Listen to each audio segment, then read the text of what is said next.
Welcome back for another video. In this video we're going to look at the top players to buy for Gameweek 6 and beyond using data-backed projections. All the content here on this channel is free all season, so hit subscribe if you'd like to follow the FPL videos each week. If you'd like to enhance your FPL experience, you need to become a Fantasy Football Scout member.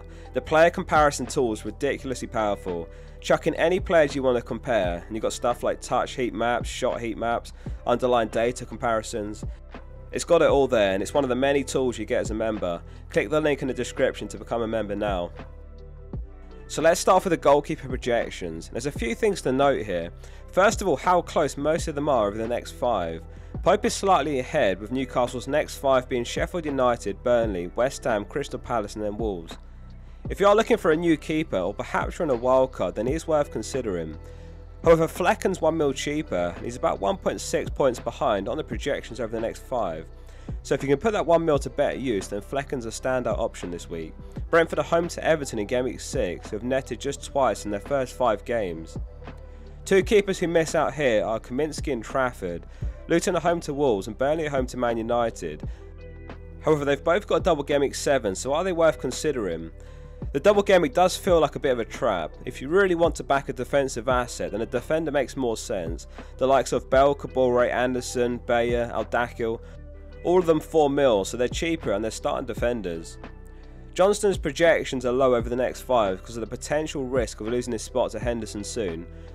Hodgson hasn't indicated if or when this happens, however they did lose 3-1 last game week, so perhaps it will be in Hodgson's mind.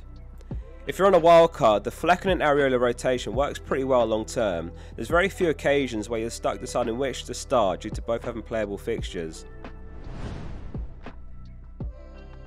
On to the defenders to buy then, and let's discuss Trippier first, who is comfortably top over the next 5. Newcastle have got amazing back-to-back fixtures ahead, against Sheffield United next and then Burnley, and now Burnley will be without Foster up top as well, who received a red card at the end of Gameweek 5. What's clear is Newcastle's defence is a very good place to target transfers this week. So Trippier 6.5 mil, Shares 5 mil, and then Burn and Botman 4.5 mil each. We've only got 5 game weeks of data this season, but if we compare them, not much separates them. Share last season was the one that led for shots, Trippier for expected assists, but Shares joined Bottom for XGI this season with Burn. Bottom's taken 1 more shot and he's created 2 more chances in 1 less game. Last season, Trippier was top in the league for expected goal involvement among all defenders. This season, after 5 games, he's 18th. Interestingly, when comparing the touch heat maps last season to this season, he is occupying deeper areas. Left side is this season, right side is last season, perhaps because Tonali's been given the license to do the attacking on the right side. Gameweek 3 was the only week this season where his average position was in the opponent's half, while last season well over half his games were. With all that in mind, he's still a great pick. It's just whether he fulfills the 6.5 mil price tag, or whether Burn and Botman plus 2 mil spare gets you more points. That's the difference between Trippier and a 4.5 mil mid, or Botman and Diaby for example. So Estepinian didn't make Brighton's squad at all last game week after a late return from international duty, but he is expected to be in the Europa League squad, and therefore Game Week 6 as well. He's second on the projections this week, home to Bournemouth, so definitely don't sell him. Dunk also in the top projections this week, but low over the next 5, so avoid him. As a reminder, European football resumes now, with Newcastle, Man City, Arsenal, Man United, Liverpool, Aston Villa, Brighton and West Ham all involved this week, so if you can avoid making early transfers, do so, as there's a lot of teams we all learn players from and a lot can go wrong midweek.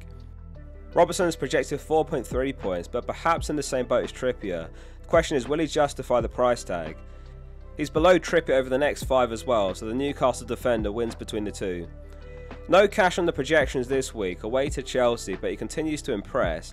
His 3.1 expected goal involvement is top among all defenders. In fact, it's even higher than Alvarez, Sterling, Mitoma and Watkins, which is crazy.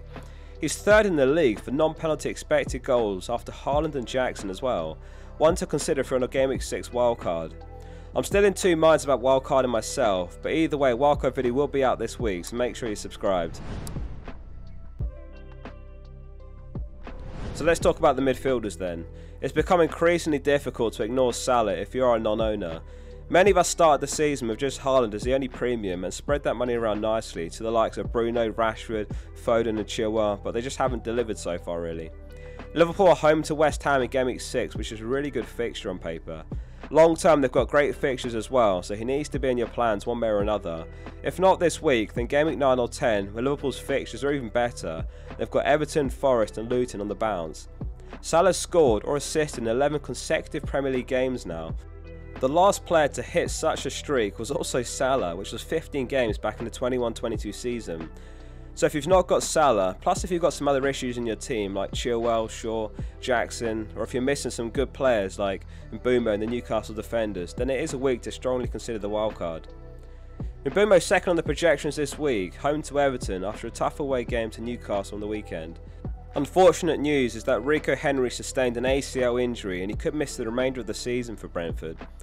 If you're an Eze owner, as frustrating as he's been dodging the points, this isn't the week to sell him. He's third on the midfield projections, home to Fulham.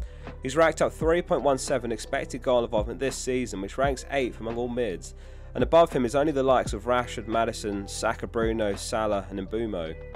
Despite blanks last week, Bruno and Rashford are in the same territory really. They're up against Burnley, who have conceded 12 goals, more than any team, and they absolutely need a response this game week, so it's probably not the time to sell. Diaby, another Villa asset who misses out on the projections this week, but he's a good long-term asset, all the way to game week 12 or so. Onto the forwards, and something to mention which rings true across all positions, not just forwards, is that there's no early kickoff in Game Week 6. We've got 3 games which are on at 3 PM UK time, notably Man City who are home to Forest, so there's a fair chance of some early news coming in. So if we get news that Alvarez or Foden or even both start, that's an opportunity. Haaland's top among all positions this week on the projections with 7.9 points. Non-captainers can consider yourselves lucky last week with only the 6-pointer from him. He had 9 shots which were all in the box, he had 6 big chances and he racked up 2.56 XG, which is absolutely ridiculous. He was Game Week 5's biggest XG underperformer with 1 goal from that 2.56 XG. So that brings us to Alvarez then, who's second only to Haaland this season on points with 37. If you're a fed up Jackson owner, then he is a standout replacement this week, especially if we get early news that he starts. Post-match, Pep said that he's learning a lot how to move in the pockets. He's a threat with goals and assists and the work ethic. He has this chance and he's using it, and now he's almost undroppable. So it's a hell of a quote from Pep, but watch him bench him next match now. The Newcastle forwards unfortunately very risky picks despite the good fixture. Isak lost his spot to Wilson last match, who did score. If Isak starts in the Champions League and you really fancy the punt, then Wilson probably starts in Game Week 6. Amazingly, Jackson is second to Haaland this season for non-penalty XG across all players. He's fallen desperately short of the numbers he's been putting up. After a couple of price rises, he's fallen all the way back to where he started at 7 mil. Expecting the Jackson to Alvarez switch to be a popular one this week. In their defence, Chelsea haven't been helped by a shocking number of injuries. The only other forward worth pointing out here is Morris, who's home to Wolves this week, and then he's got a double Game Week 7. It could be a trap double game week though. Luton are favourites to go straight back down, probably finish bottom of the league, and do you really want to spend 5.5 mil hoping for goals there? If not this week, then it's not a bad 1 week punt in Game Week 7 if you plan to wildcard immediately after. That wraps up the Who to Buy video. Lots more FPL content to come this week, including team selection, wildcard team, the experts, and also answering all your questions. Hit subscribe for more useful FPL content to come. See you soon for the next one.